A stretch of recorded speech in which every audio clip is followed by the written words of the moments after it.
Bom, oi pessoal, dando continuidade aí à ideia de regra de três que a gente falou no vídeo anterior, aqui vou dar alguns exemplos da aplicação, como aparece na prática isso daí, tanto nos vestibulares quanto nos concursos públicos, a forma como essa regra de três ela é solicitada. Normalmente ela vem com um contexto, uma historinha, por conta da gente entender quais são as grandezas que estão sendo trabalhadas entre elas. Nesse primeiro vídeo aqui nós vamos trabalhar aquilo que a gente chama de regra de três simples. Então, nesse vídeo 2, mais primeiro de exercício, a gente vai trabalhar a ideia de regra de três simples. Lembrando que a regra de três simples é quando ela associa duas grandezas. E ela pode ser tanto diretamente proporcional quanto inversamente proporcional. Como eu estou trabalhando apenas duas grandezas, lá no final do vídeo anterior eu deixei uma tabelinha lá de ligação entre as grandezas. Nesse caso, eu vou estar sempre trabalhando com o x.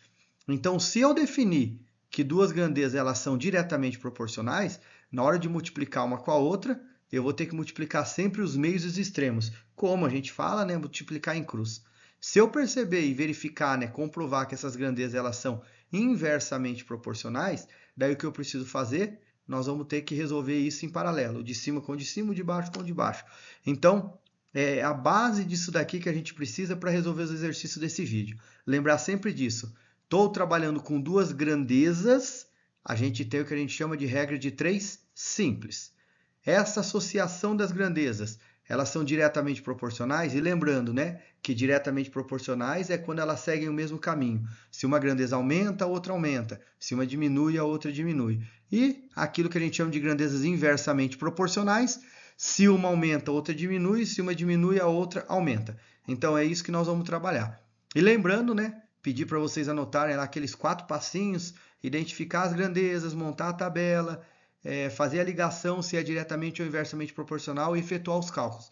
Com aqueles 4 passos, a gente consegue identificar e resolver bem essa questão aí de regra de 3, tão solicitada aí, tão cobrada, vamos dizer assim, nas provas, nos concursos, ou mesmo quando não aparece diretamente associada a isso, a gente utiliza ela para trabalhar uma porcentagem, para trabalhar uma associação entre alguns valores dados nos exercícios. Então vamos lá. O primeiro exemplo que a gente tem, eu vou aqui grifar aquilo que é importante da gente entender para resolver. Então olha lá, para confeccionar convite de casamento, 5 folhas personalizadas. Então percebam que ele falou que 5 é a quantidade de folhas personalizadas que a gente tem. Conseguem emitir 32 convites. Então, aqui já dá para a gente parar e pensar o seguinte: eu tenho que 5 folhas conseguem emitir 32 convites. Depois, daqui para frente, para que seja produzido. Então, aqui ele já começa a armar a pergunta, a solicitação do problema. Então, logo aqui, a gente já para e já consegue definir que é uma regra de 3 simples. Por quê? Quais são as grandezas que eu estou utilizando? Eu estou utilizando folhas personalizadas, quantidade de folhas personalizadas, e eu estou trabalhando quantidade de convites. Então, essas são as nossas grandezas.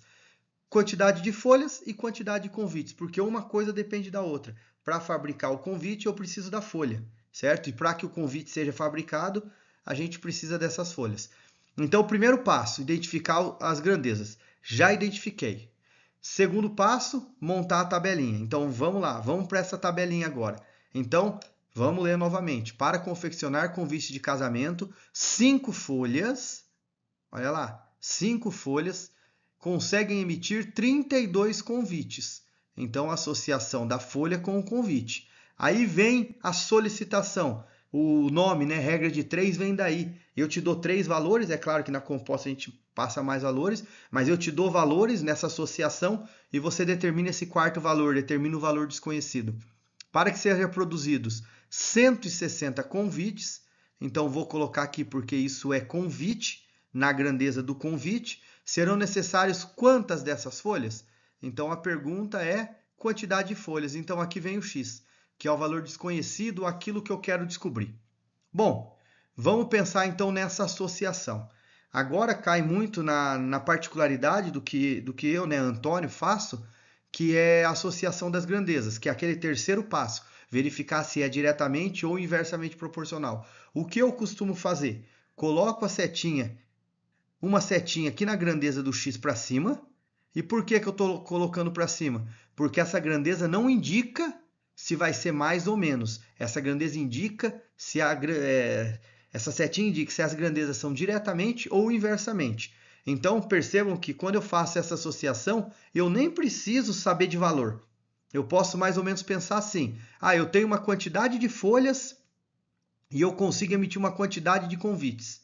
Se eu aumentar a quantidade de folhas, o que acontece com os convites? Também não vai aumentar? Porque se eu faço uma quantidade de convites por folha, quanto mais folha eu tenho, mais convite eu consigo produzir. Então, se aumenta a quantidade de folhas, aumenta a quantidade de convites, essas grandezas elas não são diretamente proporcionais. Se elas são diretamente proporcionais, essa setinha também vai ficar para cima. É claro que, mas eu não poderia ter colocado as duas para baixo, porque aqui do 32 foi para o 160? Poderia, mas daí as duas precisam ser para baixo, porque as duas setinhas para cima, conforme eu coloquei lá para vocês, indicam que eu tenho grandezas diretamente proporcionais.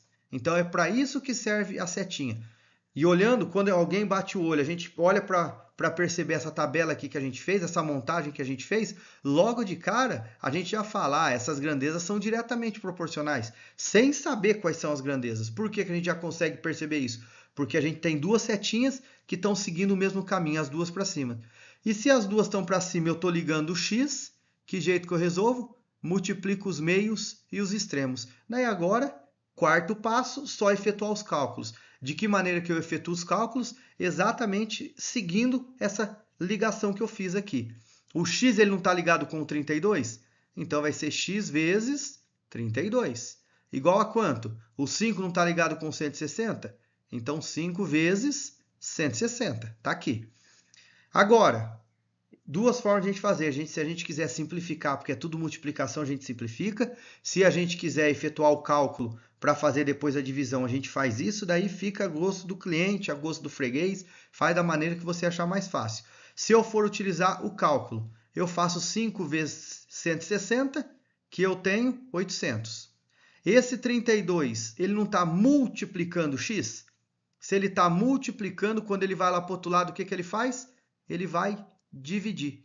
Então percebam que é o 32 que multiplica o x, coloca ele do outro lado, ele passa dividindo. Daí se eu fizer o 800 dividido por 32, a gente chega em 25. Ou seja, para produzir 160 convites, eu preciso de 25 folhas. E isso fica claro da gente perceber, né? Ainda mais considerando que é uma regra de 3 simples, diretamente proporcional, 160 é 5 vezes 32. Então, se com uma quantidade eu fiz 32, se eu multiplicar por 5, a gente vai ter 160, eu vou ter 25. Então, a resposta aqui seriam 25 folhas. Só tomar cuidado com as perguntas, porque às vezes acontece aquilo que vocês costumam falar, né? Que é pegadinha. Ele poderia ter colocado assim na pergunta: quantas folhas a mais serão necessárias? Se ele já tinha 5, a mais vão ser 20. Então, só tomar cuidado aí com a resposta também para não se confundir.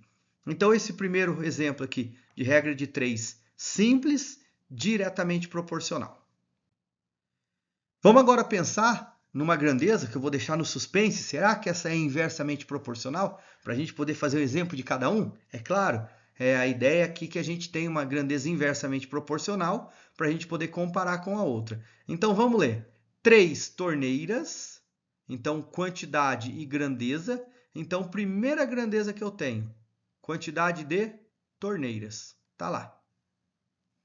Quando abertas, de forma a terem a mesma vazão, essa informação aqui é só para dizer que são todas iguais, que não tem problema de uma cair menos água ou mais água. Então é para isso que a gente está representando isso. Enchem um reservatório, não importa o tamanho desse reservatório, em 30 horas. Então a outra grandeza nossa é o tempo, dado em horas. Tá lá. Determine o tempo necessário para que 5 torneiras abertas na mesma vazão, ou seja, continuam tendo torneiras iguais, encham o reservatório. Então vamos preencher a nossa tabela. Ele fala que 3 torneiras demoram 30 horas para encher. Determine o tempo para que 5 torneiras, determinar o tempo, aconteça. Então tá lá. E aqui, por que que a gente consegue, né, perceber? Vamos verificar se essas grandezas são diretamente ou inversamente proporcionais. Novamente, vou colocar a setinha do x para cima, porque eu utilizo isso como padrão, certo? Novamente, não preciso nem saber dos valores, mas se eu falo assim, uma quantidade de torneira demora 30 horas para encher um reservatório. Então, uma quantidade de torneira, 30 horas. Se eu aumentar a quantidade de torneiras, aumenta ou diminui o tempo? Se tem mais torneira trabalhando, mais torneira jogando água dentro do reservatório, o que vai acontecer com o tempo? Ele não vai diminuir? Aumenta a quantidade de torneira, diminui o tempo. Então tá aqui, ó. Aumenta a quantidade de torneira, diminui o tempo. Lembrando que essa ideia aqui da setinha é só para identificar que é inversamente. E se eu bato o olho no problema do jeitinho que ele está aqui, eu posso comprovar obrigatoriamente que são grandezas inversamente proporcionais. E por que que eu posso perceber isso daqui? Porque eu tenho uma setinha para cima e a outra para baixo. Ou seja, elas estão caminhando para sentidos contrários. Então eu tenho grandezas inversamente proporcionais. E de que forma que eu multiplico grandezas inversamente proporcionais, que a gente viu lá na tabelinha? Sempre paralela. Ou seja, o de cima com o de cima, o de baixo com o de baixo. Essa é a diferença básica entre diretamente e inversamente proporcional. Multiplico de cima com o de cima. É aquilo que eu falei. Muitas pessoas, quando aprenderam a resolver, é inversamente, muda aqui, troca o x de lugar com o 30 e cruza. Dá na mesma. Então, tanto faz daquele jeito ou desse, é que na regra de 3 composta, dessa forma que eu faço, eu acredito que fica mais fácil da gente visualizar. Então, nesse caso, o que eu vou ter? O 5 que está multiplicando o x, porque essa ligação serve para isso, e o 3 multiplicando o 30. Então, aqui eu tenho que 5x vale 90. Continuando isso daqui, o 5 está multiplicando, vou jogar para lá, ele vai dividir. Quem vai ser o x? 90 dividido por 5. E se eu fizer 90 dividido por 5, chega no valor de 18. Ou seja, 5 torneiras vão demorar 18 horas. Olha lá, aumentou a quantidade de torneiras, diminuiu o tempo, que era de 30, passou a ser de 18 horas. Certo? Então, esses foram dois exemplos aí de grandezas diretamente proporcionais, quando a gente utiliza regra de 3 simples, uma diretamente e outra inversamente. Então é isso, pessoal. Um abraço, valeu e até a próxima.